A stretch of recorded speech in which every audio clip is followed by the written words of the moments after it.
Bienvenue à Apple Différemment, votre podcast sur la vulgarisation du monde Apple. Ce podcast est pour vous simplifier les termes techniques qui nous compliquent souvent la vie. On va parler d'usage, de besoins, d'envie, de notre passion pour Apple à travers ses produits, ses services et son histoire. Je suis Matt, créateur de podcast. Apple enthousiaste, j'ai pas encore changé le terme, malgré qu'Audrey m'a dit fallait que je le fasse au dernier épisode. Et je suis accompagné d'Audrey, formatrice, autrice et youtubeuse Apple. Comment vas-tu, Audrey? Salut Matt, écoute, ça va très bien et je suis ravie de te retrouver. On est au numéro 50 quand même. Ouais, chiffre rond, 50. Ouais. Et en plus, on a un invité. On a tout à fait un invité qu'on va présenter après les salutations d'usage et puis les remerciements pour d'abord pour les contributions, pour ceux qui nous ont encouragés avec le gros bouton jaune. Merci beaucoup, ça fait énormément plaisir que vous nous aidiez, nous souteniez ainsi. Et on a aussi un commentaire dans les commentaires d'iTunes, un 5 étoiles, comme on les aime bien, qui nous dit « Bonjour à vous deux, je m'appelle Pierre, je vous écoute depuis Biarritz. J'espère que vous continuerez encore longtemps. Je suis à l'écoute de votre podcast depuis le début. J'ai toujours autant de plaisir à vous entendre. Je suis un fanboy. Le terme, on l'aime moins. On a essayé Apple Enthousiasme, mais en tout cas, on va essayer de t'en trouver un autre de la marque Apple pour des raisons plus pragmatiques. C'est que je suis malvoyant. Et c'est bien la seule société qui fait beaucoup de choses pour l'accessibilité qui en a fait pendant très longtemps. En espérant qu'il continue et d'aller dans ce sens. Et là, je vous remercie. Et je vous dis à très bientôt. Merci beaucoup. Pierre, effectivement, il y a beaucoup de fonctionnalités d'accès les produits Apple. Et sans autre forme de procès, on va débuter en saluant notre invité Sébastien pour parler d'ergonomie. Bonjour Sébastien. Salut Matt. Salut Audrey. Salut. On va faire un épisode sur l'ergonomie. Audrey, est-ce que tu voulais qu'on fasse les actualités avant, qu'on les fasse après, qu'on parle d'ergonomie? Je te laisse aller. Là. Dirige-moi. Alors écoute, je pense qu'on va parler de nos actualités, enfin des actualités d'Apple. Et puis comme ça, Sébastien pourra rebondir, tout à fait. Oui, WWDC 2023 annoncé, ça sera le 5 juin. Tu as même fait une annonce et produit un wallpaper que j'ai vu passer sur ton compte Twitter, Audrey. Qu'as-tu et qu'attends-tu de ce WWDC? Écoute, déjà, résoudre les bugs, ça serait bien, parce que je trouve que là, avec les dernières mises à jour, il y a pas mal de choses qui bug, notamment des fonctionnalités un peu plus avancées, genre Sidecar ou commande universelle. Juste au moment où je mets à jour ma formation sur ce sujet, la mise à jour qui sort crée des bugs pas possibles, donc pas de bol. Mais j'aimerais bien sûr, des nouvelles fonctionnalités, mais j'aimerais bien qu'on retrouve un peu vraiment l'équilibre qu'on avait, la stabilité qu'on avait, je sais pas, il y a peut-être 2-3 ans. J'ai l'impression qu'on enchaîne un peu, ça s'entasse un peu les bugs et du coup, j'aimerais bien que les choses soient remises au carré au niveau logiciel, ça serait bien. Ouais, c'est pour ça qu'il y a beaucoup de personnes qui déconseillent de faire la mise à jour vers 16.4.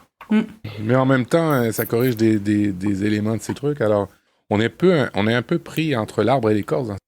En fait, faut attendre quand même. Tu peux attendre quelques jours. Au pire, 15 jours, je pense que c'est pas très très grave. Mais au moins, ça permet à Apple, entre-temps, d'avoir réglé le souci. Ouais, je saute jamais sur les mises à jour, moi. J'attends toujours un petit peu d'avoir les retours des sites spécialisés, genre « Attention au bug, ok, j'ai bien fait de pas la faire. » Donc ne pas faire les mises à jour le jour J, mais 8-10 jours après, je dirais. Quelques temps après, quand il y a la .1 qui sort. Par exemple. Qui corrige la patch qui devait corriger des trucs. C'est des poupées russes, cette histoire-là. Je vous avoue que moi, je travaille dans le domaine de la tech et puis avec beaucoup de développeurs. Et puis, il y a une accélération, une mise à jour, langage, d'accélération de plateforme, serveur. Tout me force à aller vers des affaires plus clés en main parce que de plus en plus compliqué. Les mises à jour un peu partout. Puis, bien évidemment, en tant que famille bien branchée, numérique, quand il y a des mises à jour d'Apple, alors il y a Marlène en haut qui aligne les iPads, qui aligne les iPhones, les Macs et tout. Puis là, on commence les mises à jour. On en a pour une bonne demi-heure de démarrer tout ça, les Apple Watch. C'est vraiment une folie. Il faudrait simplifier ça. En tout cas, simplifier ce type de mise à jour-là, puis après ça aussi. Mieux testé, on va dire. Mais il y a une accélération dans le niveau de config. Qu'est-ce que vous attendez, vous, de la conférence mondiale des développeurs 2023 ? L'annonce waouh. Qu'est-ce que ça va être, à ton avis ? Oui, Ça fait des années que j'entends parler d'un casque de VR ou des lunettes connectées. On en a vu quelques-unes chez Bose, justement, qui permettaient d'avoir la sortie audio dans les branches des lunettes. Mhm. Ouais. Ce genre de choses. On a fait un épisode spécial sur le casque soit AR, VR qu'Apple devrait sortir. Donc, si tu l'as pas écouté, on a vraiment beaucoup débattu sur ce sujet avec un invité aussi, avec Guillaume. Et c'était intéressant d'avoir tous ces points de vue différents et sur l'utilité du truc, le marché que ça va cibler, etc. Donc, toi, t'attends l'effet waouh. Bon. Voilà. Et toi, Matt?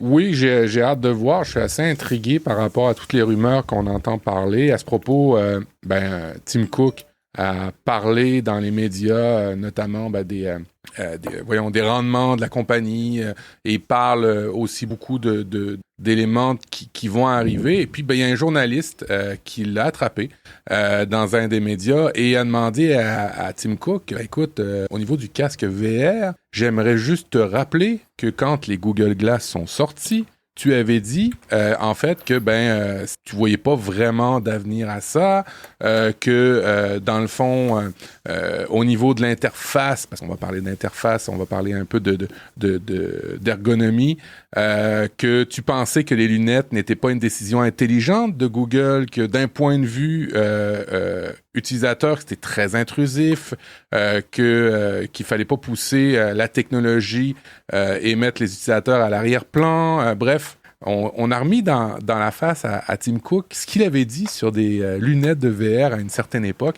Et Tim Cook, très humble, on commence tout de suite par une petite réflexion intéressante qui dit « Ma pensée évolue toujours. Steve m'a bien appris de ne jamais se marier avec des convictions d'hier. Pour toujours, si on vous présente quelque chose de nouveau qui dit que vous aviez tort, admettez-le et allez de l'avant au lieu de continuer à vous accroupir et dire pourquoi vous aviez raison. » Fait que bref, oui, j'ai hâte de voir la WWDC et puis Tim Cook dire à quel point ils ont trouvé un moyen de faire le casque mieux que les autres. À théorie, le casque devrait sortir.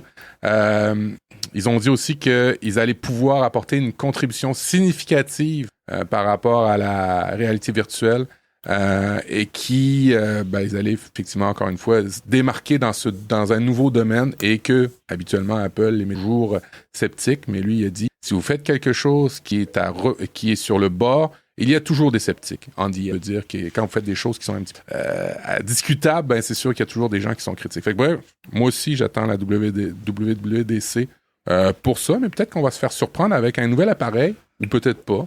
Je l'ai mis dans les notes de l'émission. Apple a fait un brevet, a déposé un brevet pour avoir, on l'a vu dans d'autres compagnies, mais Apple, lui a déposé le brevet pour avoir un petit écran sur les AirPods.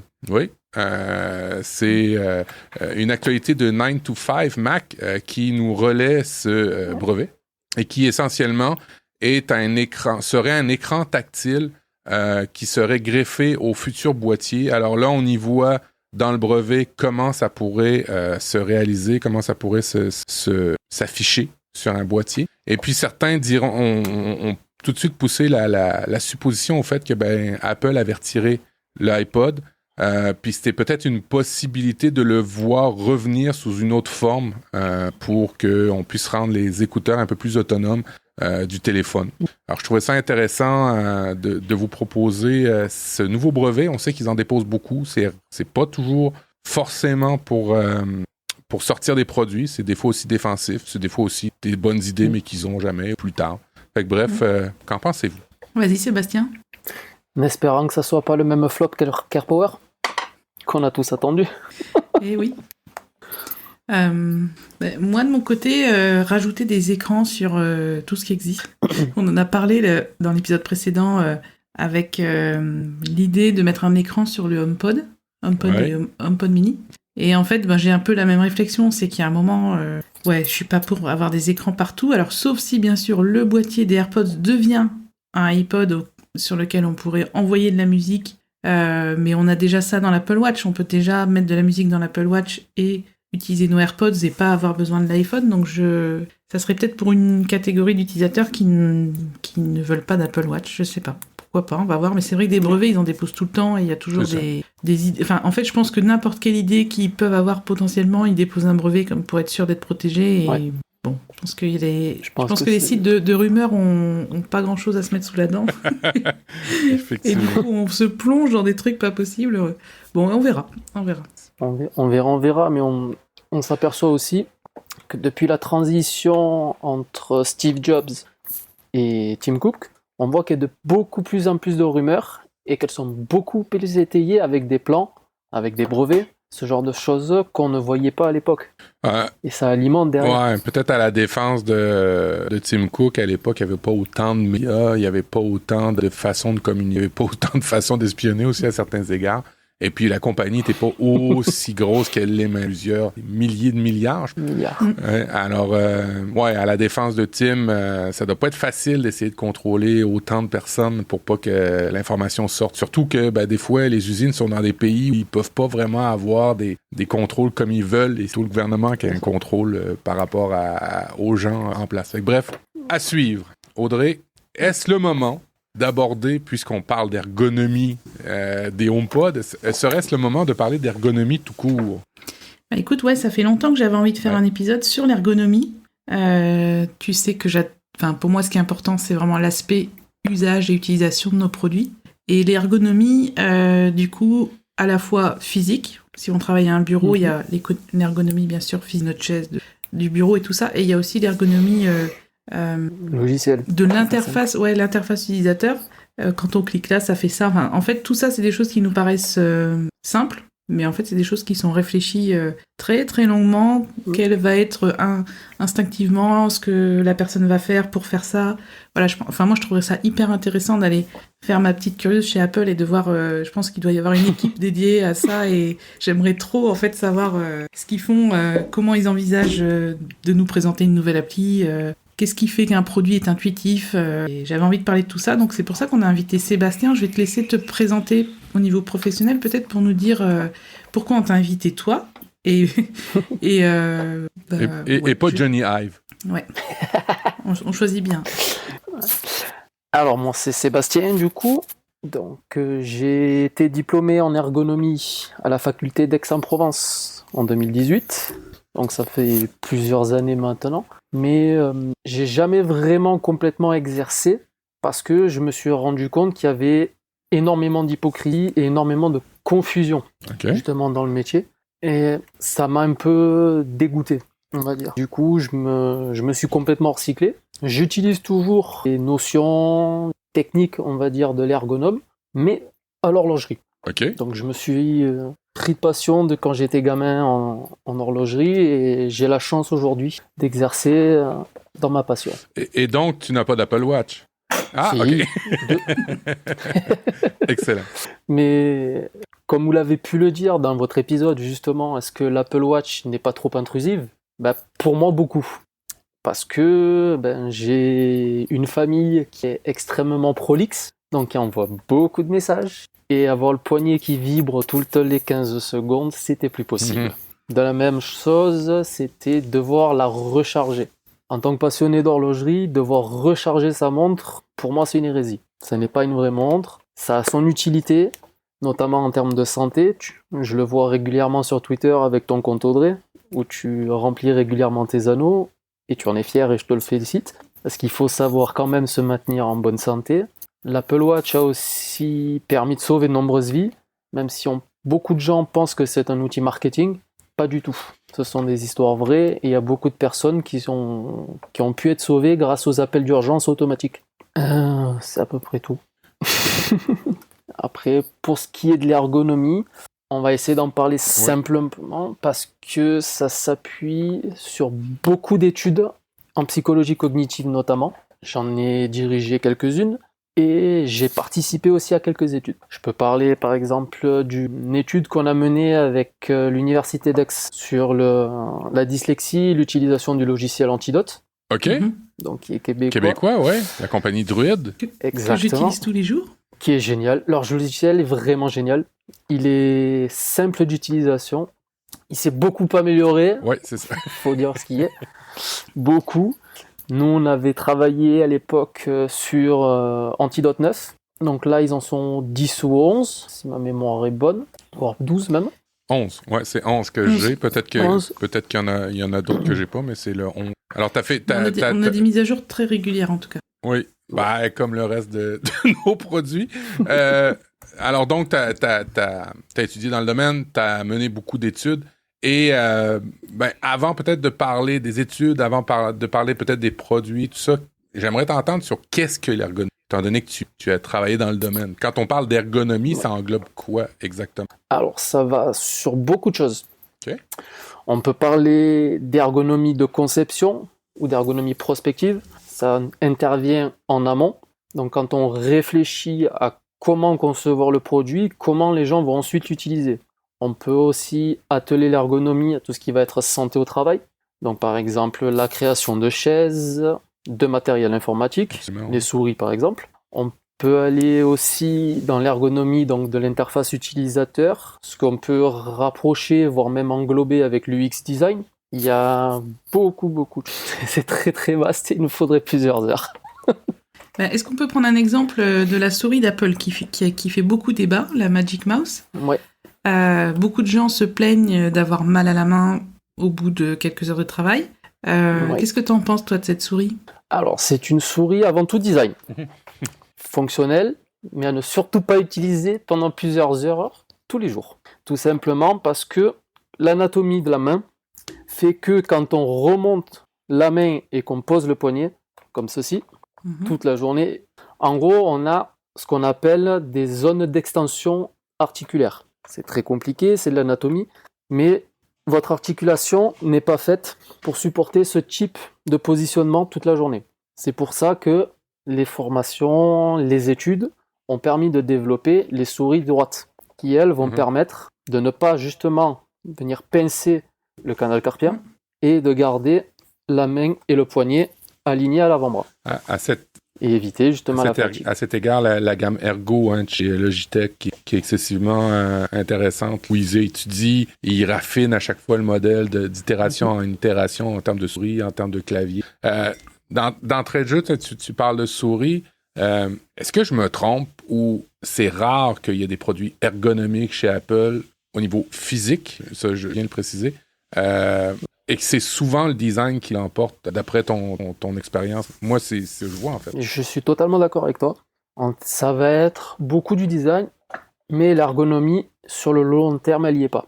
En termes d'ergonomie physique, on peut le voir avec les ordinateurs portables. La plupart des gens qui vont utiliser leur portable en mode station, ils vont le réélever sur un support avec un écran déporté et un clavier et une souris qui va être justement beaucoup plus ergonomique et beaucoup plus agréable à travailler. On voit avec les claviers en V, qui reprennent parfaitement, vous voyez, la position des épaules et permettent de poser droit les avant-bras et les poignets. Effectivement, c'est souvent le design qui l'emporte chez Apple, au grand plaisir de certains, au grand désarroi d'autres. Mais comment ça se fait qu'on le sait et qu'on continue à aller vers des choses qui sont plus ou moins ergonomiques, mais qui sont toujours design et qui, en bout de ligne, visiblement, peut-être peuvent blesser les gens au niveau de la souris, peuvent aussi blesser les gens au niveau du clavier, puis un portable, on se penche toujours un peu le cou. Alors bref, c'est vraiment le design qui l'emporte. Est-ce que tu as une analyse par rapport à ça au niveau de chez Apple? Alors, il ne va pas y avoir que le design. Il va y avoir aussi, par contre, tout ce qui va être leur interface. Elle est extrêmement réfléchie et extrêmement intuitive. J'ai vu la différence. Oui. Est-ce qu'on peut, si tu veux bien, parler matériel dans la première partie et puis après, plus par rapport à l'interface logicielle, parce que j'ai pas mal de questions sur le matériel. Et notamment, regardez ce que je vous ai trouvé. Regardez. Oui.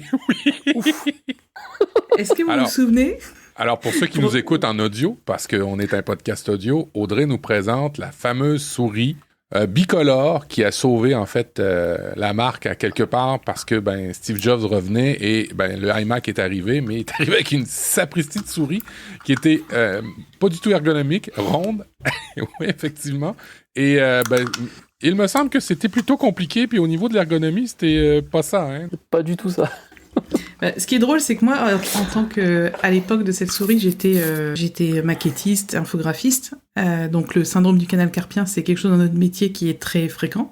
Et en fait, cette souris, quand tu l'utilisais, donc c'est vraiment juste une une petite boule, enfin un petit rond, en fait, qui est vraiment, même moi qui ai des petites mains, elle est quand même très petite, et on la tenait comme ça, on la tenait sur les côtés avec le pouce et l'annulaire. Et on cliquait comme ça, mais on était très crispés toute la journée dessus. C'était vraiment... Je pense que ça a créé des syndromes du canal carpien par milliers. Bon, moi, j'utilise une Magic Mouse tous les jours. Après, je fais des pauses, je vais faire un tour dans le jardin. Voilà, je suis plus accro à l'écran comme j'étais pendant très longtemps. Mais en tout cas, on peut dire qu'il y a une petite évolution quand même chez Apple entre la souris dont on vient de parler et la Magic Mouse, mais c'est clair qu'il faudrait qu'ils se penchent plus sur l'ergonomie. Et il y a un autre truc qui m'a toujours gêné, c'est... moi, j'ai un iMac et tous les iMac que j'ai eus, le fait qu'on ne puisse pas régler la hauteur de l'écran, c'est vraiment un problème. C'est-à-dire que moi, j'ai dû adapter la hauteur de ma chaise pour avoir le regard un peu au-dessus du haut de l'écran, parce que c'était ça les conseils qu'on devait suivre à l'époque. Je sais pas si c'est toujours vrai. Mais en tout cas, c'est vraiment un problème que le design, quand même, je pense que même eux le savent, que le design passe avant l'ergonomie. Et je pense que c'est pas le seul produit, en fait, enfin, les seuls produits qui posent problème. Et en tout cas, voilà, la hauteur de l'écran aussi, c'est un problème. Et comme tu disais, Sébastien, ceux qui ont des MacBooks, ils le surélèvent généralement s'ils travaillent dessus toute la journée, quoi. Exactement. Ça peut être problématique, justement, avec les iMac. Chose qui me semble qu'ils ont corrigé avec le studio, l'écran studio. Oui, en fait, ils l'ont corrigé parce qu'on peut le bouger un peu, mais en plus, tu peux acheter un support VESA à quelques centaines d'euros supplémentaires. Parce que ça aurait été trop facile de mettre des vis dedans, là, comme tout le monde. Non. Mais non, on s'aperçoit qu'ils ne peuvent pas faire d'ergonomie sur le matériel. Ils peuvent quasiment pas, hormis sur les iMac, pouvoir rajouter le réglage en hauteur, mais aussi un peu plus d'inclinaison. Ils peuvent pas. Là-dessus, parce qu'il faudrait prendre en compte beaucoup de différences morphologiques. Audrey, on n'a pas la même composition, comme tu n'as pas la même composition que Matt. Moi, par exemple, selon le métier que je vais exercer, je vais être plus sujet aux accidents de travail parce que je suis gaucher. Parce que beaucoup de matériels sont conçus pour les droitiers.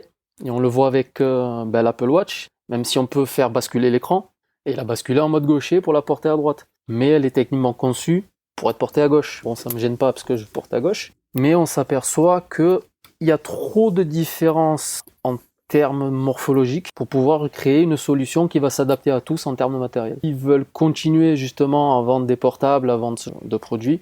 Ils peuvent pas s'aventurer, ça leur coûterait beaucoup trop cher. Et le produit revient à l'arrière, il sera catastrophique. Ouais, ils peuvent pas. Attends, je pense que... Ok, alors sur les portables, je suis d'accord que, de toute façon, un ordinateur portable, c'est un ordinateur portable. Après, tu peux le mettre sur un support, le problème est réglé. Par contre, les ordinateurs de bureau, que ce soit les écrans ou les iMac, je pense qu'ils veulent pas. Ils veulent pas, c'est tout. Le design passe avant tout. Franchement, faire coulisser l'écran avec un système en plus, c'est quand même censé être les meilleurs en termes de design. Quand on voit... J'ai le vieil iMac, là, avec l'iMac tournesol, où l'écran pouvait s'incliner, se lever, se mettre... Franchement, quand je vois ce pied, il est là-bas. Je le regarde, là, quand je vois le magnifique travail d'ingénieur qui a été fait sur ce pied, je me dis, ils peuvent le faire. Ils pourraient. Ils ont les meilleurs... ils ont... Enfin, voilà, s'ils ont pu le faire avec l'iMac tournesol, je vois pas pourquoi ils pourraient pas trouver une solution. Donc, voilà, quand j'entends, ils peuvent pas... non, ils veulent pas. Ils veulent pas. En tout cas, pour le matériel de bureau... Ils veulent pas. Pour moi, c'est clair, quoi. Ouais. C'est certainement aussi une question de coût-bénéfice. Aussi. Le pied du tournesol devait plus cher à fabriquer. Un simple pied en aluminium, ce qui fait qu'en bout de ligne, ça leur coûte moins cher en disant qu'ils peuvent pas s'adapter. J'essaye de les défendre, hein. C'est pas facile. Ouais. Hein. Vous me rendez pas ça facile. L'iMac tournesol, je pense qu'à inflation égale, il devait coûter le même prix que l'iMac d'aujourd'hui, donc je pense que tu te trompes. Pas très loin. Bon, alors, au niveau matériel, on s'accorde pas mal tous pour dire que, c'est pas le top. Je pense que, effectivement, comme vous, ils pourraient le faire. Quand on voit la diversification qu'il y a dans les bracelets, les cadrans, les choses comme ça au niveau matériel, je me dis que s'ils sont capables de faire une si belle diversité design pour les Apple Watch, ils devraient être capables de faire ce genre de diversité-là au niveau matériel. Bon. Alors, 1-0 pour l'ergonomie et 0 pour Apple au niveau matériel. Est-ce qu'on a fait le tour un peu pour le matériel? À peu près, oui. Oui, on va pas parler du syndrome de la tête baissée à cause de l'iPhone. Ça aussi, je pense que Oui. les ostéopathes et Ouais. tout, ils voient les ados arriver, là, je pense qu'ils râlent aussi, mais bon, après, ça, Ouais. c'est compliqué. Les inflammations au niveau des tendons des pouces. Ah, oui, aussi. Oui, effectivement. Mais à ça, je me dis qu'à quelque part, on est peut-être en train de corriger avec les téléphones. Avez-vous remarqué, en fait, dans les endroits publics, maintenant, qu'il n'y a plus vraiment beaucoup de monde qui tient leur téléphone à l'oreille?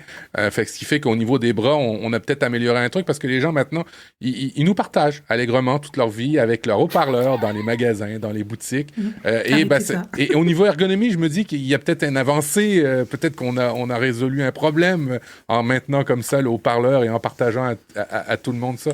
Non, OK, c'est beau. J'ai essayé. Hein, je pense cette que ça position-là, marche pas. avec la position... en fait, ma nièce, quand elle était, il y a quelques années, elle avait déjà un iPhone, et elle était tout le temps avec son iPhone collé à l'oreille. Et je lui dis, mais... En fait, Audrey est en train de mettre le haut-parleur seulement collé à l'oreille et l'iPhone est à l'horizontal. Il faut bien C'est comprendre ça. un peu. Et en fait, elle me dit, bah oui, j'écoute mes messages audio, mais je veux pas déranger. Et je trouvais ça très, très...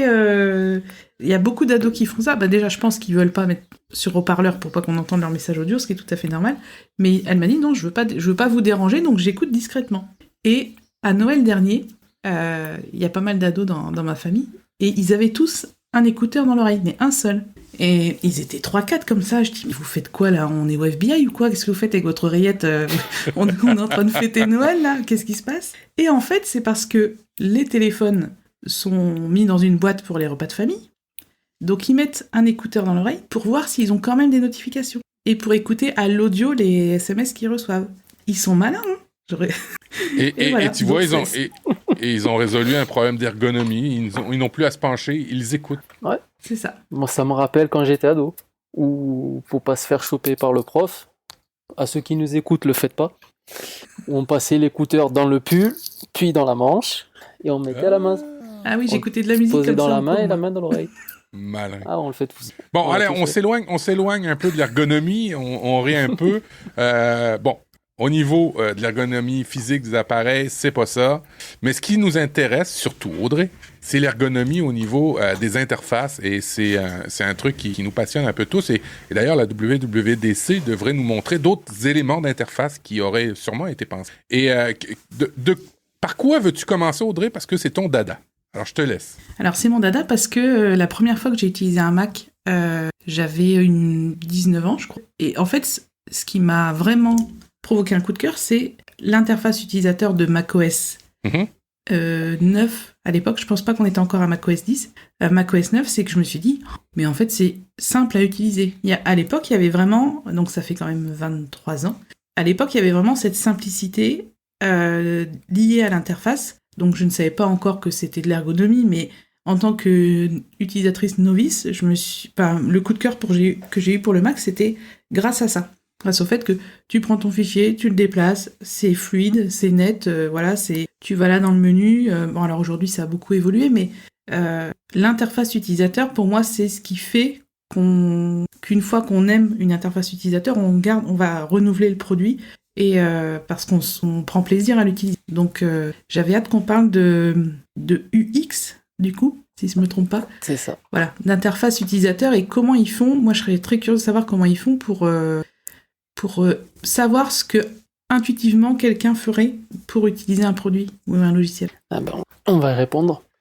Alors, ce qu'il faut savoir, c'est qu'il y a quelques différences entre l'ergonomie anglophone et l'ergonomie de langue française. Donc il y a eu toute une série d'études qui ont abouti à la création de divers critères. Ces critères ont été ensuite transposés en langue française, ce que j'avais marqué dans les notes de l'émission, qu'on parlait justement les psychologues Bastien et Scapin. Rien à voir avec les fourberies, mais on retrouve beaucoup de choses sont logiques. Je peux parler du guidage. Par exemple, ça va être si je cherche le Wi-Fi, où est-ce que je vais aller? Ça va être paramètres, ça va être réseau. Ça va parler à tout le monde. On va avoir la charge de travail. Est-ce que le fait de chercher un sous-menu en particulier va me demander beaucoup de réflexion, beaucoup d'étapes pour y accéder? Dans la charge de travail, on peut comptabiliser tout ce qui va être notion d'efficacité et d'efficience. Deux notions complémentaires, mais différentes. Alors, c'est quoi l'efficacité versus l'efficience? Alors, l'efficacité, c'est est-ce que j'ai atteint mon but? L'efficience, c'est en combien d'étapes? Est-ce que si je le fais en 7, est-ce que je peux le faire en 4? Si j'arrive à le faire en 4 au lieu de 7, c'est plus efficient pour atteindre l'efficacité. On peut avoir aussi ce qu'on appelle le contrôle explicite. C'est ce qu'on a par exemple sur le Mac quand vous affichez un menu et que vous avez la surbrillance quand vous déplacez la souris. Mhm. Au moins, quand je clique, vous voyez, ça fait un rebond, je sais que j'ai cliqué, même si j'ai le retour sur le trackpad ou sur la souris. On va avoir par exemple l'adaptabilité. Donc c'est, moi je sais m'en servir, mais est-ce que ma grand-mère va pouvoir arriver à le faire aussi? Oh là, ça doit être un critère assez complexe. Ouais, je confirme. Qui est très difficile à appliquer, qui se définit en beaucoup de sous-critères. Mais pour rester simple, c'est il faut que n'importe qui puisse y arriver. Que ce soit un enfant de 5 ans, un adulte habitué à s'en servir, ou une personne âgée. En gros, qui s'adapte à tout le monde. On va avoir aussi la gestion des erreurs. Est-ce que j'ai fait une bêtise, je peux revenir en arrière? C'est ce qu'on avait au début sur les ordinateurs, c'est une fois qu'on avait supprimé le fichier, on ne pouvait plus le récupérer. D'où ensuite l'apparition de la corbeille, avec un cache qui nous permettait, si jamais on s'était trompé, de récupérer le fichier. Ouais. On peut avoir aussi l'homogénéité, ça j'ai vu, mais alors, beaucoup de choses aberrantes. Je peux les citer, et je vais éviter de citer la marque, mais c'était pendant mes études de master. On devait faire un travail justement, récupérer un site internet, lister les critères qui n'étaient pas appliqués, pour ensuite créer une version corrigée. Et on s'était aperçu sur un site horloger, je ne citerai pas, que l'entête de la page était en français, la description du produit était en espagnol, et le prix était en base britannique. Bah, Niveau homogénéité, on est moyen. Ouais, mais en même temps, ça parle à tout le monde, même si ça parle à personne. Et est-ce que dans les critères d'ergonomie d'interface utilisateur, il y a la prise en compte de l'expérience de l'utilisateur? Est-ce que... Alors non. Normalement non. Non, parce que ça doit être pensé de sorte à ce que, même si vous en êtes jamais servi, ça doit être instantané. Vous savez que vous prenez un iPhone, vous voulez envoyer un mail, vous cliquez sur mail. Vous voulez envoyer un message, vous cliquez sur message. Faut pas que la personne, quand elle va utiliser le produit, il faut pas qu'elle ait à réfléchir. Il faut qu'elle veut aller dans les réglages, il faut qu'elle trouve tout de suite les réglages. Alors, les logiciels qui se veulent professionnels et qui ont une interface plus aride, c'est parce qu'ils ont juste mal fait leur travail d'ergonomie. C'est pas une question d'avoir mal fait leur travail. Ils l'ont bien fait pour des personnes qui ont l'expérience de leur produit. Okay. On le voit par exemple avec la suite Adobe. Si vous avez su utiliser Photoshop 6, vous saurez utiliser le dernier Photoshop. Okay. Là, on reste quand même dans une bonne homogénéité entre la version de base, d'origine, et la version actuelle. Les choses n'ont pas énormément changé, ils ont essayé de simplifier un petit peu, mais c'est quand même très compliqué. D'accord, donc ça veut dire en fait, il y a quand même deux écoles, c'est-à-dire les logiciels grand public et les logiciels professionnels où là, ils vont moins se casser la tête parce qu'ils vont se dire, à partir du moment où tu as fait une formation ou à l'école, tu as appris à utiliser Photoshop, dans 5 versions, tu t'y retrouveras toujours et voilà. Donc je pense, exactement. Ouais, ça me paraît logique. Et c'est plus clair que l'expérience de l'utilisateur, enfin, les années d'expérience. Par exemple, je l'ai vu récemment, j'avais mon vieil iPhone 7 qui prenait la poussière. Ma grand-mère avait cassé son téléphone portable, je lui ai donné, je lui ai expliqué, je lui ai montré 2 fois comment s'en servir. Terminé, elle a plus besoin. Elle avait quoi comme téléphone? Elle le voit, un vieux Samsung à clapper. OK.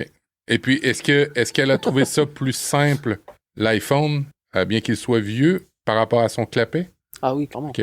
Elle prend le téléphone, elle voit l'écran qui s'allume, elle appuie sur le bouton, il est déverrouillé.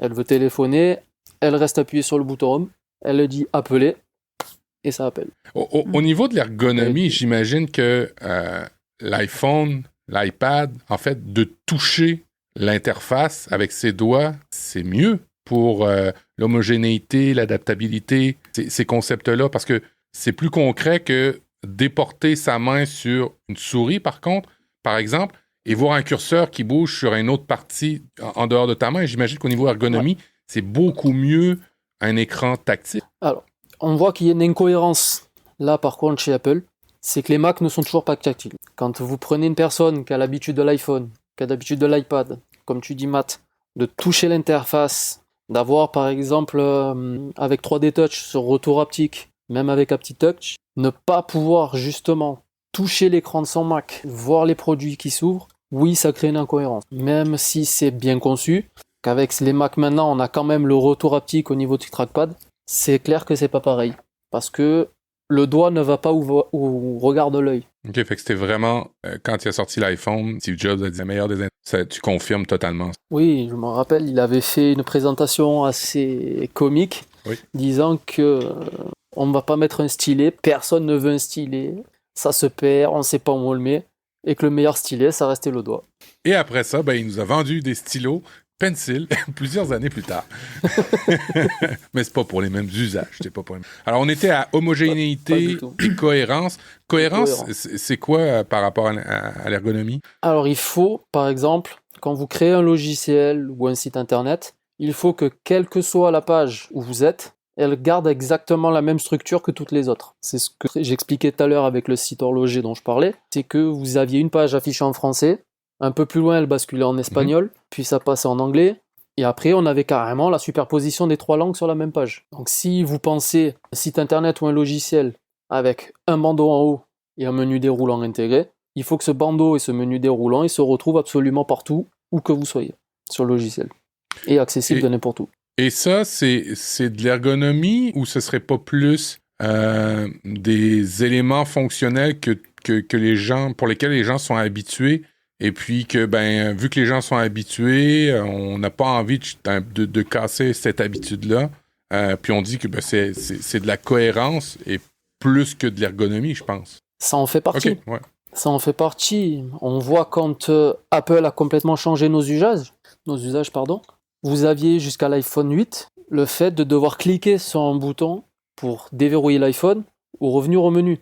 Depuis l'iPhone 10, où on nous a imposé justement de la navigation par geste. Quand je vois mes parents, ils sont passés là-dessus, ils étaient totalement largués. Ils ouvraient une application, ils ne savaient plus comment revenir. Là, ça a créé justement une incohérence et une rupture avec les anciens produits. C'est fou. J'ai fait une vidéo là-dessus, justement où je présentais si on passait d'un iPhone avec bouton d'accueil à un iPhone à partir de l'iPhone 10 et sans bouton d'accueil. J'ai fait une vidéo avec 15 gestes à mémoriser. Le multitâche, sortir d'une app, etc. Et elle a bien marché cette vidéo parce qu'en fait, c'est pas évident en effet quand on passe d'un appareil à l'autre, même quand on est plus jeune, pas forcément traité ou quoi. Et Matt, je confirme ce que tu disais tout à l'heure par rapport au fait que le tactile, c'est plus intuitif. Moi, j'ai eu beaucoup de clients que je formais qui déjà, en fait, le premier blocage, c'était la maîtrise de la souris ou du trackpad. C'était déjà un premier niveau compliqué. Ouais. Quand il fallait faire, par exemple...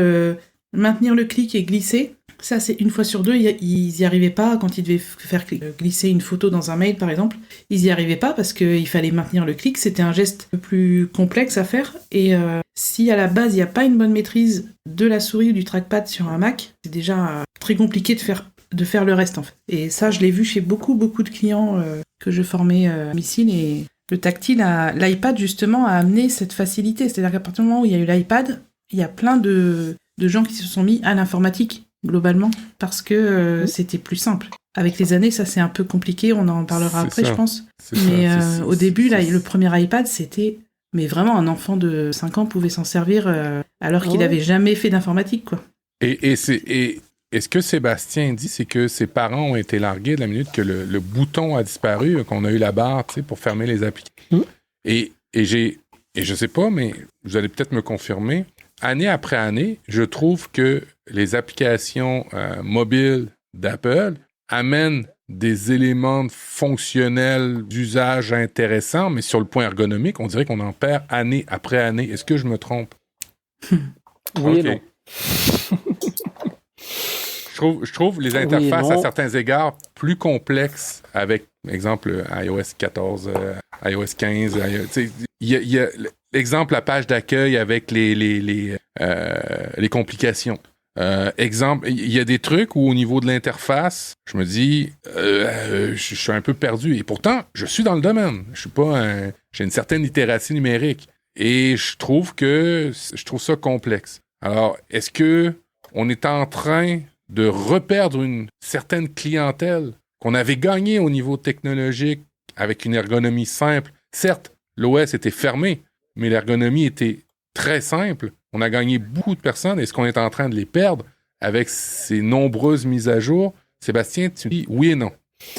Je pense pas qu'on va perdre cette clientèle-là pour plusieurs raisons. La principale, c'est iMessage.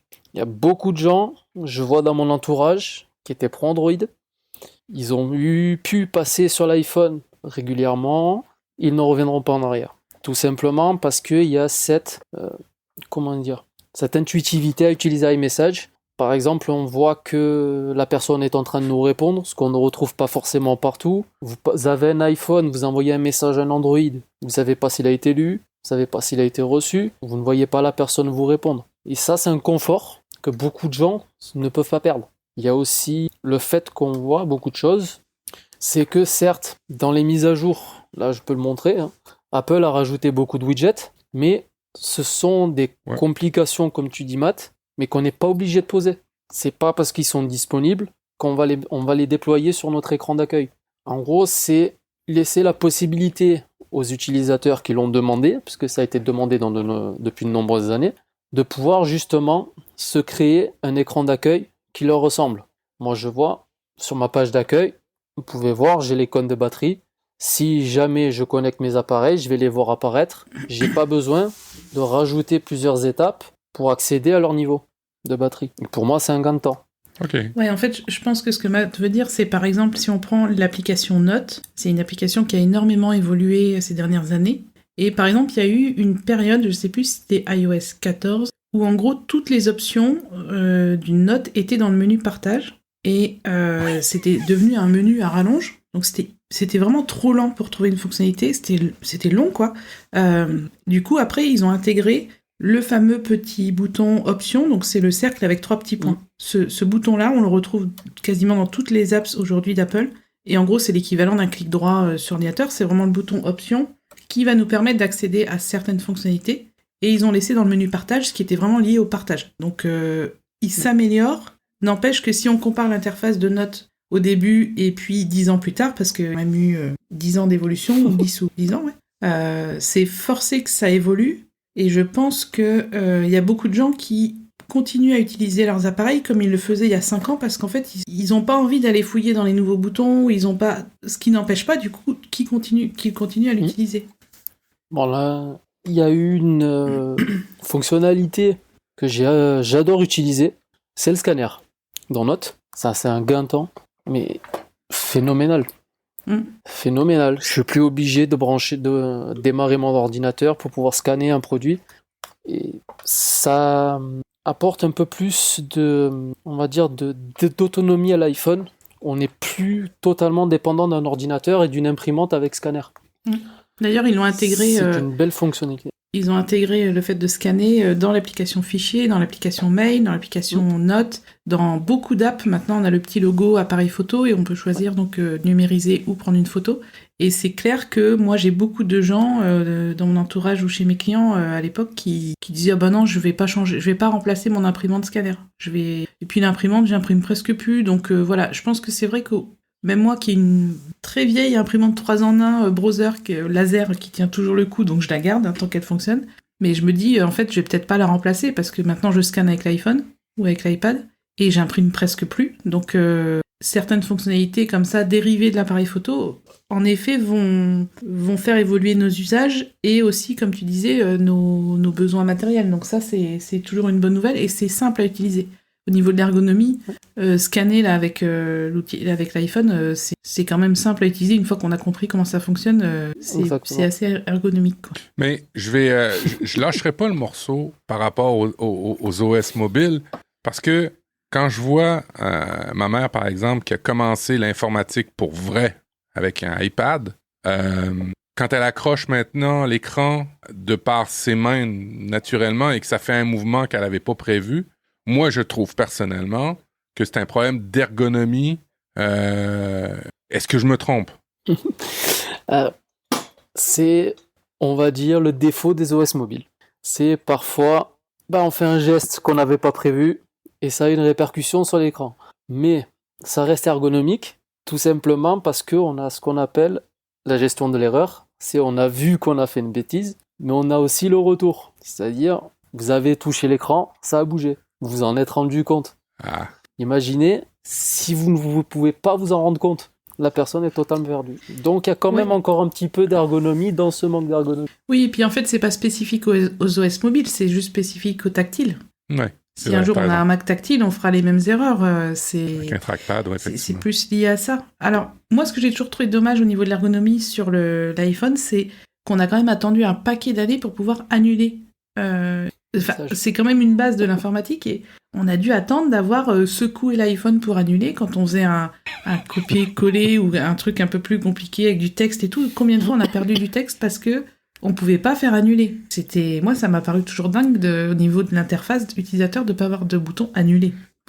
Mais le gars dans le bureau du design qui a dit comment on va faire annuler, puis il y en a un, il dit tu vas juste secouer. Ce gars-là, il travaille dans quelle équipe? C'est l'ergonomie, il travaille dans le marketing, il travaille où ce gars-là pour dire Aux pour écrans annuler. cassés. Ouais. Ou alors c'était juste une blague. Ah ok, puis c'est devenu Il y a quelqu'un vraiment qui l'a pris au premier l'usage. degré. Ouais, effectivement. Au niveau des critères d'ergonomie de Bastien et Scapin, on a parlé d'homogénéité, de cohérence, gestion des erreurs, adaptabilité, contrôle explicite, charge de travail, guidage.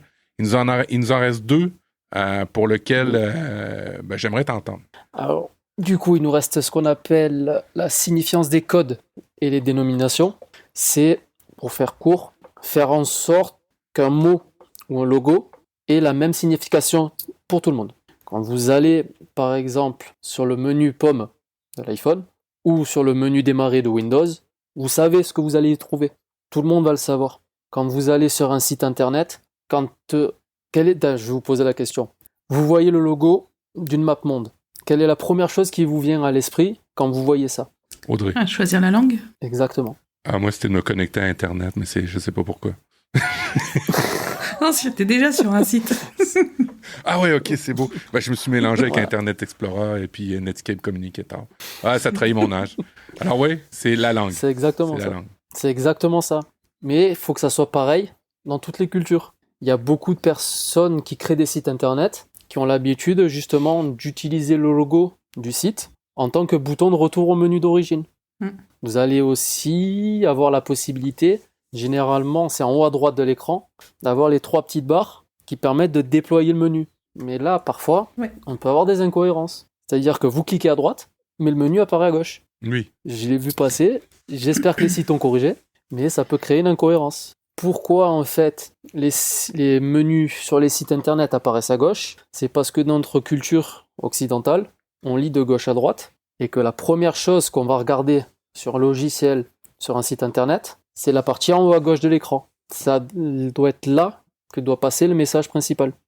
Et le message principal, c'est « j'ai la possibilité de revenir à l'accueil ». Et pourtant, on m'a toujours dit qu'un menu sur la bande de droite était plus ergonomique parce qu'on était avec la main droite. Alors ça, on m'a toujours trompé. OK. Le menu hamburger dont tu parles, il est de plus en plus... Alors, il est souvent en haut à droite. Enfin, moi, sur mon site, il est en haut à droite. Il y a le logo en haut à gauche qui permet de revenir à l'accueil. Et ce que j'ai remarqué aussi, vous allez peut-être me confirmer, ces dernières années... Alors, c'est plutôt récent comme comportement, mais j'ai l'impression que les gens ne savent plus vraiment naviguer au sein d'un site. Ils font défiler. Et en gros, il faut que sur la page d'accueil, il y ait vraiment beaucoup d'infos. Et même aller dans le menu hamburger, c'est devenu compliqué pour les gens parce qu'en fait, ils sont habitués à avoir de l'info en scrollant, en continu. Et moi, j'ai remarqué que beaucoup de gens, alors j'ai corrigé, mais les gens me disaient « mais je trouve pas vos formations ». Donc j'ai dû intégrer mes différentes formations sur la page d'accueil, chose que je n'avais pas fait. Parce qu'en fait, les gens, voilà, ils font défiler, comme s'ils feuilletaient un journal. En fait, c'est un peu... Et il faut que la page d'accueil soit vraiment... contienne en fait le maximum d'infos. Vous avez remarqué ça? Ouais. Maintenant que tu le dis, ce que j'ai remarqué le plus sur les sites, c'est qu'on a de moins en moins imbriqués les uns dans les autres, où tu passes ta souris, que tu navigues, ce qui était une hérésie là, au niveau ergonomique, en tout cas UX, certainement. Ouais. Mais de descendre, je le remarque, mais avec mes parents sur leur tablette. Ils cherchent pas le menu parce que c'est tactile. Alors ils glissent jusqu'à temps qu'il est en bas. C'est ça. OK. Ouais, j'avais pas remarqué, effectivement. Oui. C'est une méthode de navigation qui est déformée par rapport à notre habitude de scroller, tout simplement sur Facebook, sur Pinterest, sur Twitter. Et les gens déportent ça un petit peu partout et oublient que via les menus, ils ont des raccourcis d'accès et qui sont pour la plupart réfléchis. Je sais pas si tu l'as fait toi sur ton site Audrey, mais en moyenne, il faut que les personnes atteignent l'objectif en 5 à 7 étapes grand max. S'ils cherchent une formation en particulier, Oui, c'est il moins faut que qu'ils ça. sachent à l'avance le thème, ou alors avec la barre de recherche, ils tapent le thème. Mhm. Ouais, il y a d'ailleurs Ouais. une tendance Yes. assez lourde dans la création de sites web, c'est de mettre de l'intelligence un peu à travers ça, l'intelligence artificielle, là, ce qu'on appelle l'intelligence artificielle, mais qui n'en est pas, là, pour qu'il y ait des sites maintenant qui, en fonction de la navigation que tu as fait par le passé, les cookies que tu traînes, vont t'afficher directement ce qu'ils pensent, qui vont t'intéresser directement. Il y a des compagnies qui se spécialisent à faire des sites qui se modulent en fonction de visiteurs et non pas en fonction d'un usage, d'une expérience utilisateur que tu réfléchirais, toi, en tant que créateur de site. C'est fou. Ah oui, c'est un algorithme comme sur Instagram ou TikTok, en fait. Ça Ouais, s'imprègne de ton utilisation et... C'est pas mal pensé. Ça permet d'avoir accès directement à ce qu'on peut potentiellement chercher, mais quelque part aussi, ça nous enferme dans cette boucle et on ne voit plus autre chose. Peut-être un petit problème de cohérence à trouver. En terminant, dans les critères d'ergonomie, Sébastien, bon, ici au Québec, c'est la période des impôts, alors on parle beaucoup de comptabilité, mais toi, tu as écrit compatibilité. Alors moi, j'ai fait une erreur là, présentement en lisant ça. La compatibilité par rapport à l'ergonomie, est-ce que c'est justement de s'adapter aux erreurs de ce que les gens pourraient faire, à être compatible, J'aimerais t'entendre là-dessus. Alors, pour faire simple, la compatibilité, c'est est-ce que ces deux produits vont marcher ensemble? OK. Et on le voit beaucoup, par exemple, avec les AirPods et un iPhone. Pourquoi c'est ultra ergonomique d'utiliser des AirPods avec un iPhone? C'est que vous n'avez pas à réfléchir à comment les connecter. Et derrière, ils vont être compatibles avec tous les produits qui ont votre identifiant de connecté. C'est presque magique, mais... C'est magique. C'est vous ouvrez, tac, vous avez le pop-up qui apparaît, connecté, et c'est fini, c'est connecté. A contrario d'il y a quelques années en arrière, où il fallait être sûr d'avoir le bon réseau Bluetooth, le bon niveau de compatibilité, d'aller fouiller dans les menus pour pouvoir le connecter, c'était l'horreur. Moi, j'avais un casque Marshall de très bonne qualité, mais en fait, à chaque fois que je voulais l'utiliser sur un appareil, il fallait que j'aille dans Réglages Bluetooth connecté, et clairement, ça a gâché l'expérience que j'avais de mon produit. Et quand j'ai eu mes AirPods 3, là, j'ouvre la boîte et que je vois le niveau de batterie de la boîte des AirPods, et que ça me met AirPods connectés, je fais la magie d'Apple, elle est là. La technologie, elle devient magique quand ils font tout ce travail d'ergonomie derrière, et c'est pour ça que je trouve ça hyper passionnant comme sujet et hyper intéressant, c'est qu'Apple...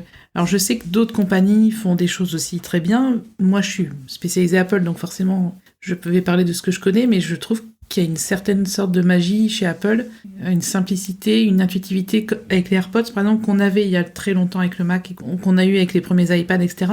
Et j'espère en fait qu'Apple va continuer à intégrer un peu ce côté magique dans ses produits et son matériel. C'est leur force, pour moi. Est-ce que, en tant que spécialiste de l'ergonomie, ayant étudié là-dedans, tu remarques un changement? Je veux la poser parce que j'aime l'histoire de l'informatique, j'aime l'histoire d'Apple. Est-ce que tu vois une différence depuis que Johnny Ive est parti? Pas vraiment. On voit que le design des produits suit un cycle et se réinvente. On voit quand les iPhone 6 sont sortis, on est passé d'un design carré, bien cubique, à un design arrondi, qu'on a gardé pendant un certain cycle d'années. On l'a vu, 6, 6S, 7, jusqu'au 11 et 11 Pro. Puis on est revenu au cycle de l'iPhone 4 avec un design un peu plus cubique. En fait, j'ai l'impression qu'ils font du neuf avec de l'ancien, mais restylé. C'est un peu comme, si je peux les citer, c'est Porsche avec leur Carrera. Ils l'améliorent à chaque itération, mais sans vraiment toucher au design du fond. Ce qu'on appelle l'innovation incrémentale plutôt que de rupture. Exactement. Et on voit que Apple ne crée pas forcément de rupture à chaque fois. Ils vont trancher d'une génération à l'autre, mais on va avoir l'impression de retrouver un design d'il y a quelques années en arrière. C'est le ressenti que j'ai eu à la présentation de l'iPhone 12. J'ai dit, waouh, ils nous ont ressorti le design de l'iPhone 4, 4S et 5. Ils avaient déjà pris ce chemin-là avec les iPad Pro USB-C qui étaient aussi cubiques et ça nous a souvent fait penser aux iPhone 4, ce design-là. Et je pense que c'est après qu'ils l'ont appliqué à l'iPhone, mais c'est vrai que c'est... en même temps, à un moment, tu sais, je pense qu'il y a des gars chez Apple qui doivent dire « Bon, alors comment on réinvente ce truc ? Est-ce qu'on réinvente la roue ?» Non, mais c'est vrai, tu vois, il y a un moment, je me dis « Mais qu'est-ce qu'ils peuvent inventer de nouveau pour générer à nouveau des ventes, etc. et de l'envie, Enfin, c'est compliqué au bout d'une société qui a 20 ans, 30 ans. Waouh. Ouais, on est dans une ère où il faut toujours vendre, il faut toujours progresser, il faut toujours... et à un moment donné, je pense que ça colle pas avec notre réalité d'adaptation, je dirais. Moi, je le vois, il y a un faible taux de littératie dans tous les domaines pour lesquels je travaille, et numérique. Et je me dis, je les comprends. Je les comprends parce que il y a trop de nouveautés tout le temps, ce qui doit gâcher ou compromettre à certains égards l'adaptabilité des gens. On parlait des mises à jour tout à l'heure. Il y en a beaucoup de mises à jour, il y en a de plus en plus. Vous êtes, exemple, chez Apple, vous êtes chez Microsoft. Il y a des nouvelles applications qui arrivent année après année. Il y a des nouvelles fonctionnalités. Et ça, c'est parce que c'est poussé par le fait qu'il faut toujours créer des choses nouvelles pour que les gens les achètent. Parce que si tu avais exactement le même iPhone depuis 5 ans, personne n'aurait changé, malheureusement. Alors, j'ai une dernière question au niveau de l'ergonomie. Est-ce que c'est de l'ergonomie? C'est quand même quelque chose qui est historiquement attaché à Apple, les coins ronds. Est-ce que c'est plus ergonomique ou c'est juste du design, les coins ronds chez Apple? À mes yeux, c'est du design. Puisque vous voyez, je vais prendre l'exemple du Mac. Là, moi, je suis sur un MacBook Pro 15 pouces de 2015 où je vais avoir une partie arrondie, donc toute la partie extérieure à l'ordinateur. Mais là où je pose mes poignets, ça va être des bords tranchants. Ouais. Donc, pour moi, c'est un élément de design. S'ils avaient vraiment voulu faire quelque chose d'ergonomique, il y aurait eu les emplacements prévus pour poser les paumes de mes mains et que je puisse me reposer dessus. Alors, c'est vraiment de design, cet élément-là, de retrouver tout le temps des coins ronds, où quand tu mets ta fenêtre dans un coin sur un Mac, t'as un petit coin qui est vide et qui sert à rien. Oui, et d'ailleurs, en parlant de MacBook Pro et de MacBook et tout, moi, j'ai toujours eu du mal à utiliser un Mac portable toute la journée parce que soit je suis très sensible à l'électricité statique, mais le métal, ça a vraiment toujours été un problème pour moi, surtout quand il était en charge. J'avais vraiment l'impression de sentir des micros, pas des charges électriques quand même, mais je pense que je sais pas, je transpire pas spécialement, mais ces ordinateurs en métal, c'est quand même pour moi un problème. Est-ce que je suis la seule? Non, je sens bien le champ magnétique. Oui, je le sens aussi. Ça expliquerait pourquoi Microsoft a pris une tendance d'une espèce de tissu de revêtement qu'ils mettent sur toute leur surface. Moi, au niveau des Mac, mon préféré, c'est le R, mais ce format-là, vous voyez, biseauté. Parce que les pros, ils sont tranchants, comme tu viens de le dire, et à certains égards, je trouve ça pas agréable à taper avec mes grosses paluches. Alors, c'est encore une fois, c'est toute question de personnes par rapport à ces éléments-là. Audrey, est-ce qu'on aurait fait le tour de tes questionnements par rapport ou de tes interrogations par rapport à l'ergonomie pour cet épisode? Écoute, pour cet épisode, oui, je pense que je pourrais en parler des heures parce que c'est quand même des produits qu'on utilise toute la journée, donc forcément, il faut qu'ils se fondent en nous presque, qui s'intègrent parfaitement à nos usages et à nos différentes morphologies, etc., comme on disait tout à l'heure. Donc oui, écoute, je suis super contente d'avoir parlé de ce sujet-là et qu'on invité spécialisé dans l'ergonomie. C'était vraiment intéressant. Merci. Mais de rien, je vous en prie. Et c'est pas terminé parce qu'on passe dans la période, capsule, le moment de pensée et de réflexion. Et Sébastien, tu as mis un élément de réflexion, de pensée, peut-être plus de choix personnels à nous présenter? Oui. Donc c'est la série C qui est disponible sur Apple TV+, qui met en scène l'humanité dans une ère post-apocalyptique où l'intégralité de l'humanité a perdu la vue, donc et réapprend à utiliser son environnement mais sans pouvoir le voir. et vient la naissance de 2 enfants, 2 jumeaux, qui eux peuvent voir ce monde extérieur et qui vont finir par être traqués, justement, car ils sont vus comme les messies ou les personnes à abattre. Je vais pas spoiler la série, vous avez 3 saisons. Mais c'est un regard sur une des possibilités que pourrait être le futur de l'humanité. Je suis pas pessimiste, mais quand on voit le réchauffement climatique, ce que ça donne à réflexion. Ouais, il faut que je la regarde cette série, j'ai pas encore regardé. Non, moi non plus. Fait que tu me donnes à la fois envie et pas. Puis ça va faire partie de ma réflexion. Vous allez voir un petit peu plus tard, j'ai décidé de changer ma proposition pour cet épisode-ci. Audrey, que nous as-tu préparé pour cet épisode-là? Alors, je viens de finir la série Dear Edward, pareil, sur Apple TV+. Alors, le titre français est pourri, ça s'appelle... Enfin, beaucoup moins intéressant, ça s'appelle « N'oublie pas de vivre ». Alors, soit on a les titres en anglais, imprononçables, ou soit on a des titres en français... Dear Edward, en fait, c'est vraiment le titre... Enfin, Cher Edward, c'est vraiment le titre qu'ils auraient dû garder en français. C'est une série sur un garçon de 12 ans qui est le seul survivant d'un crash aérien. Il perd sa famille dans ce crash aérien. Alors, c'est dès le premier épisode, donc je spoil pas.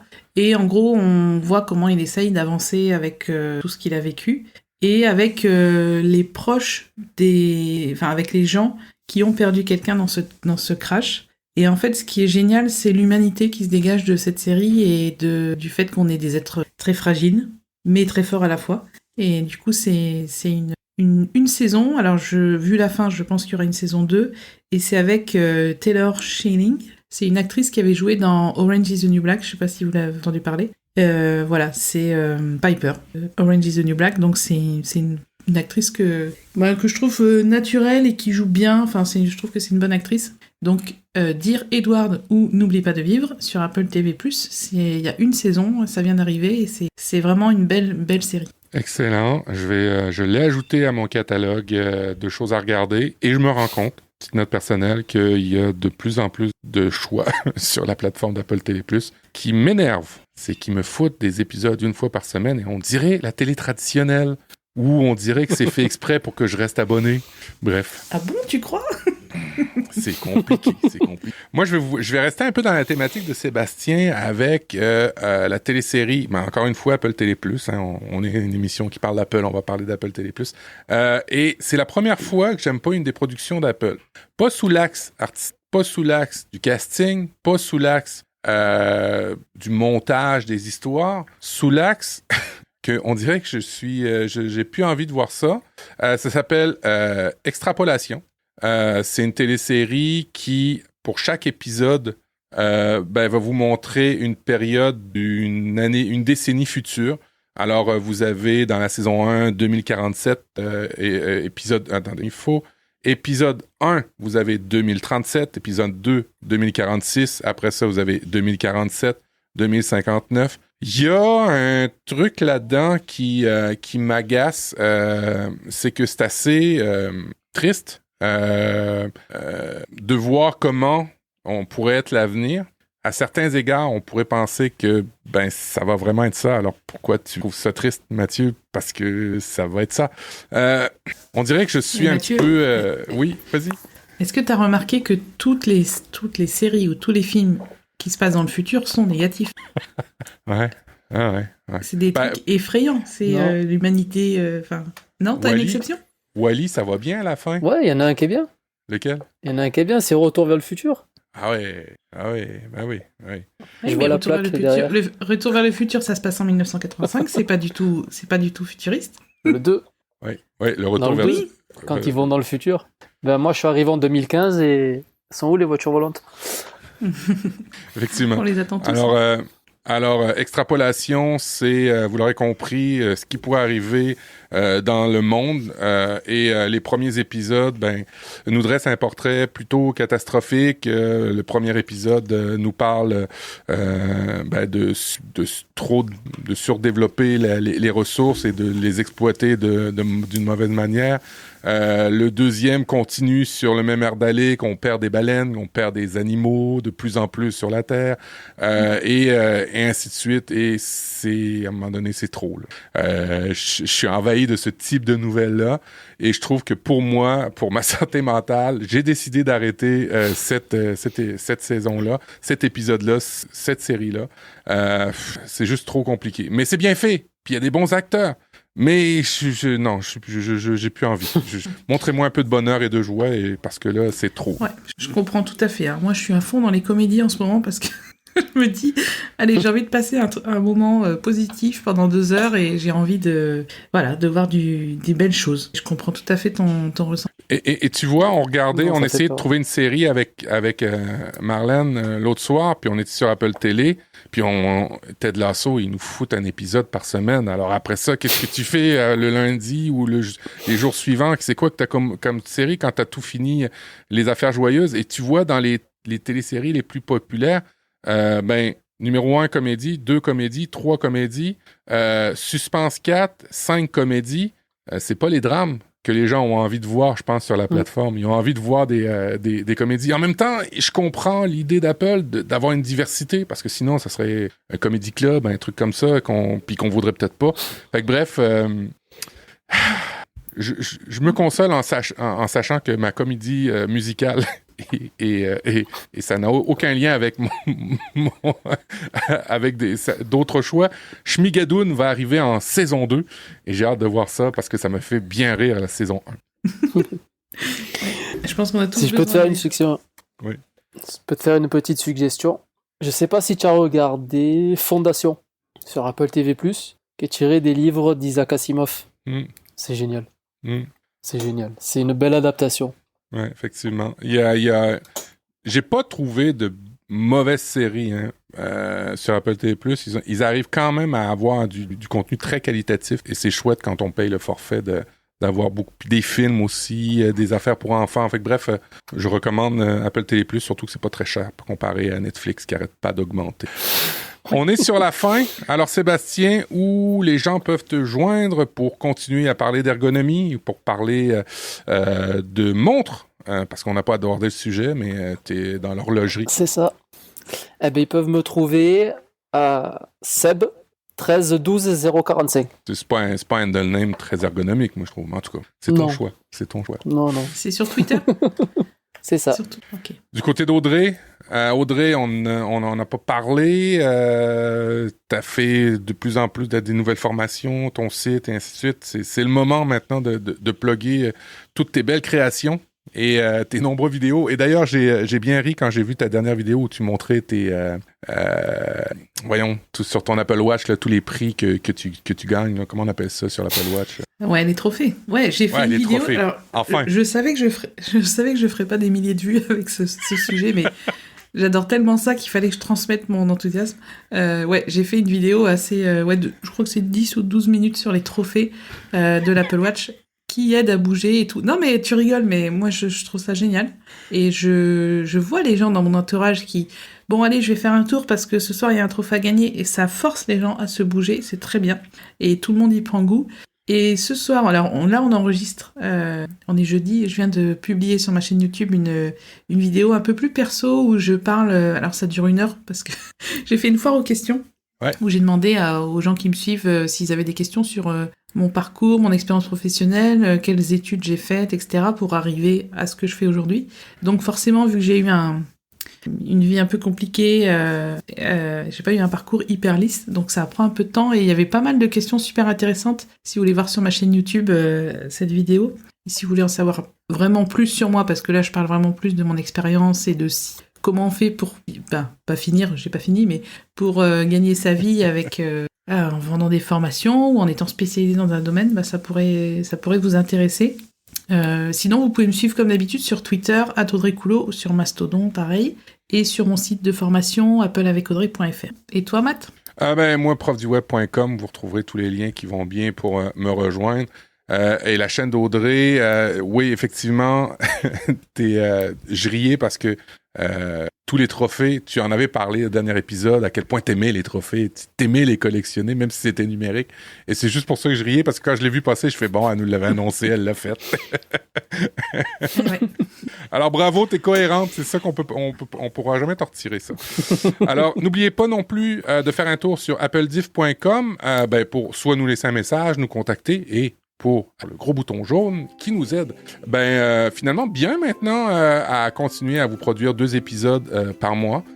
Et c'est la promesse qu'on s'est tenue et c'est la promesse qu'on va tenir pour le prochain épisode et on se retrouve dans 2 semaines. Merci tout le monde. Salut Sébastien. Merci Sébastien. Salut. À bientôt. À bientôt. Ciao, ciao.